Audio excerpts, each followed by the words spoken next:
So we see there's two characters. There's the bad character, the bad example of Potiphar's wife, and then we see there's Joseph. Joseph does what he can to avoid the temptation. Verse 10, look at it again. He resists and says no. Like, good job, Joseph. She spoke to Joseph day after day, and then he would not listen to her, to lie beside her, or to be with her. Even those last three words, he doesn't want to be with her.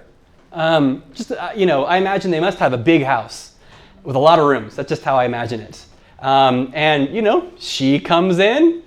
He's like, well, I'm just going to take this elsewhere, and goes to a different wing of the house, doing what he can to not be in the same place with her, or at least not be in the same place alone. We see in verse 11, it says, one day it happened, which means there was other days where it didn't. And I believe that was Joseph trying his best to avoid this. And again, it didn't just happen. It wasn't just one-time opportunity, but he had to keep doing it day after day. So it's not a one-time event. It's a daily toil. As you or I struggle with sin in general, or perhaps lust specifically, this is not going to be a 100-meter dash. It's not just going to be run as fast as you can for a short period of time, but it's a marathon. It's a long, slow run that involves a day after day avoidance, a day after day set of structures and parameters. He controls where he is. He also controls his thoughts. Verse 9. So the first time she propositions him, he replies, he says, behold, because of me, my master has no concern about anything in the house, and he has not put anything, has he not put everything, verse 9, but he is not greater in this house than I am, nor has he kept back anything from me except yourself, because you are his wife. How then can I do this great wickedness and sin against God? Derek Kidner writes about verse 9. He says, by giving the proposition the right name, wickedness, and by relating it all to God, Joseph rooted his loyalty to his master deep enough to hold. So Joseph is willing to call her offer what it really was, which is wickedness. And by naming sin, sin. Again, that's one of the hearts of this 7 Deadly Sins series. We're talking about sin and how bad it is, and we're naming it as bad so that we stop domesticating it. He says that's not just a compliment. That's not just an affair. He says, no, that's wickedness. So he didn't give it a nice name. The second thing is that he thought about how this would affect other people.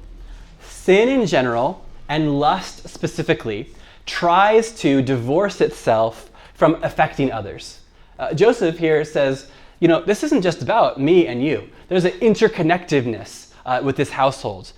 This would be ruining your marriage. This would be ruining, even selfishly, my relationship with my boss. I don't want to do this. And so as we struggle, as we deal, as we fight against sin, remind yourself, A, that it is sin, and then B, that we are connected one to another. But then ultimately, he relates it all to God. He says, I'm not just going to sin against you or sin against me or sin against my career. He says, I'm going to sin against God if I go against this.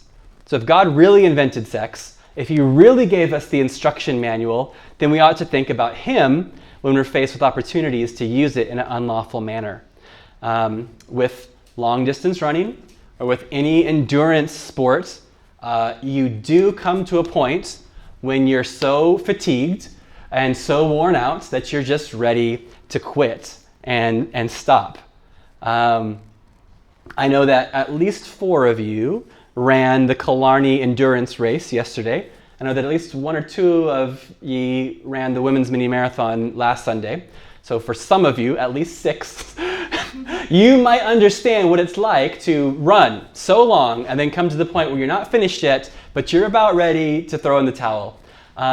At that point, you need to remind yourself, why are you doing it? What is the point? What is the goal? Why is it worth it after you've hit the proverbial wall, after your adrenal glands have given you all that they can? Why are you still doing it? And so we see here that Joseph is saying this thing, in essence, like, for me to do this would be a sin against God. And so that's why I'm not going to.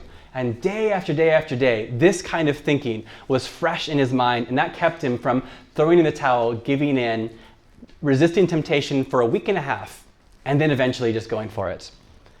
So he has a motivation. Jesus gives us a motivation for purity. Jesus says in the same sermon that he says it's better to lose a part of your body than to give in to lust. He also gives a motivation. He says this, "Blessed are the pure in heart, for they shall see God."